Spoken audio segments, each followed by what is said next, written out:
प्यारे बच्चों, आपका मेरे चैनल BBM लाइन में बहुत बहुत स्वागत है। आज हम NMMS पेपर के प्रश्न नंबर 2, 3 और 4 को करेंगे। 1, 2, 3 तीन प्रश्नों को हल करते हैं। इसको देखते हैं। प्रश्न है, निम्नलिखित में समानुपातिक चिन्ह के बाईं ओर के दो अक्षर या अंक या आकृति में कुछ संबंध है, वही संबंध समानुपातिक चिन्ह के दाहिनी ओर के दोनों शब्दों, अक्षरों, अंकों व आकृतियों में भी है, जिसमें से एक लुप्त है। दिए गए विकल्पों में से लुप्त पद को चुनिए। यहाँ पर ये प्रश्न है, जैसे NATION नेशन को इस शब्द को लेटर चेंज करके ANITNO लिखा गया है।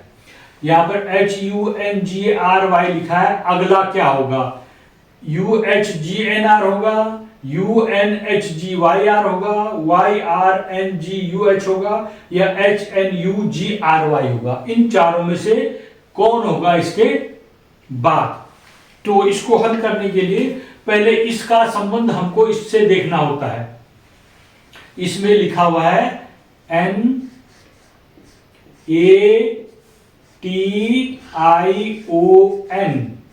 ये लिखा हुआ है। जैसे इसको एक मानो, इसको 2, 1 2 1 2।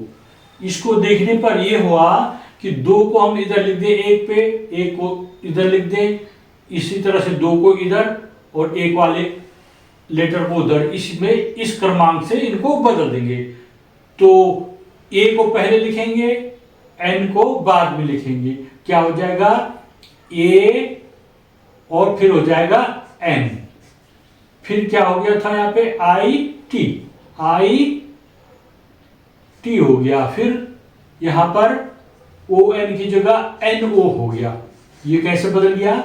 ये जो दूसरे नंबर पर है वो यहां पर आ गया पहले नंबर पर। तो 2 1 2 1 और 2 1, इस तरह से इसका क्रम बदल गया। तो अब हमने भी यही करना है HUNGRY पे। HUNGRY पे भी हमने वही करना है। इसको क्रम से लिख दिए, 1 2 1 2 1 2 लिख दिया हमने। इसको बदलेंगे 2 1 2 1 2 1 2 1 2 1 2 1।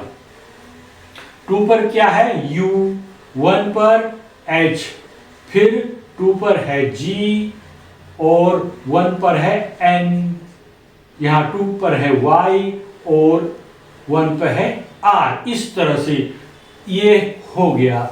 ये लेटर का जो क्रम लिखे हुए हैं वही यहाँ पर जो विकल्प में मिलेगा वो उसका आंसर होगा UHGNYR। देखो UHGNYR पहला ही विकल्प इसमें सही है, तो इसमें विकल्प A सही होगा। इस तरह से आप इन प्रश्नों को हल कर सकते हैं। कोई भी आएंगे आप तो दूसरे को पहले में, दूसरे को पहले में, दूसरे को पहले में, इस तरह से इनके क्रम बदल देने आपने। NA को AN लिख दिया, TI को IT लिख दिया, ON को NO लिख दिया। इसी तरह इसमें भी कर देना। अगला है, सोडियम का संबंध जो नमक से है, ऑक्सीजन का संबंध किससे होगा? इसमें विकल्प थे, वो लिखना मैं भूल गया, अब लिख देता हूं जरा। इसमें विकल्प है, A विकल्प है हाइड्रोजन। आइए इसको प्रश्न को देखते हैं। सोडियम का संबंध जो नमक से है, ऑक्सीजन का संबंध किससे होगा? जो नमक है वो सोडियम क्लोराइड होता है, तो सोडियम यहां पर है और दूसरा इसमें जो तत्व है क्लोरीन है। सोडियम और क्लोरीन दो तत्व मिलकर ये नमक बन गया है। इसी प्रकार जो ऑक्सीजन है, ऑक्सीजन के साथ कौन सा दूसरा तत्व मिलकर जो बनाता है और क्या चीज बनाता है? जैसे ऑक्सीजन और हाइड्रोजन को मिलाएंगे तो क्या बनता है? हाइड्रोजन और ऑक्सीजन को मिलाकर के जल बनता है, H2O। ये H2O इस तरह से बनता है, हाइड्रोजन और ऑक्सीजन का मिलकर के। तो 2 हो गया, ऑक्सीजन और हाइड्रोजन मिलकर के जल बनता है। वैसे तो हाइड्रोजन इसमें भी है और ऑक्सीजन भी है, तो इसको विकल्प को नहीं लेना है, जल वाले को लेना है। तो यहां पर ऑक्सीजन की जगह क्या आ जाएगा? उसके साथ दूसरी तरफ क्या संबंध है? जल से संबंध है ऑक्सीजन का। जैसे सोडियम का संबंध नमक से, वही ऑक्सीजन का संबंध जल से होगा। विकल्प डी यहां पर सही है। इस तरह से आपने इसको कर देना है। तीसरा प्रश्न है 65 का संबंध जो 30 से है, वही संबंध 44 का किससे होगा। यहां पर ये 30 है, ये 65 का 30 का क्या संबंध होगा। इस तरह से आपने अनुमान लगाना है। 6 और 5 को जोड़ तो 11 हो गया, 6 और 5 को गुणा करेंगे 6 5 30 हो गया। इसका मतलब इसमें इस तरह से रिलेशन करना है। और 4 को 4 से गुणेंगे, 4 चौक 16। क्या विकल्प में 16 है?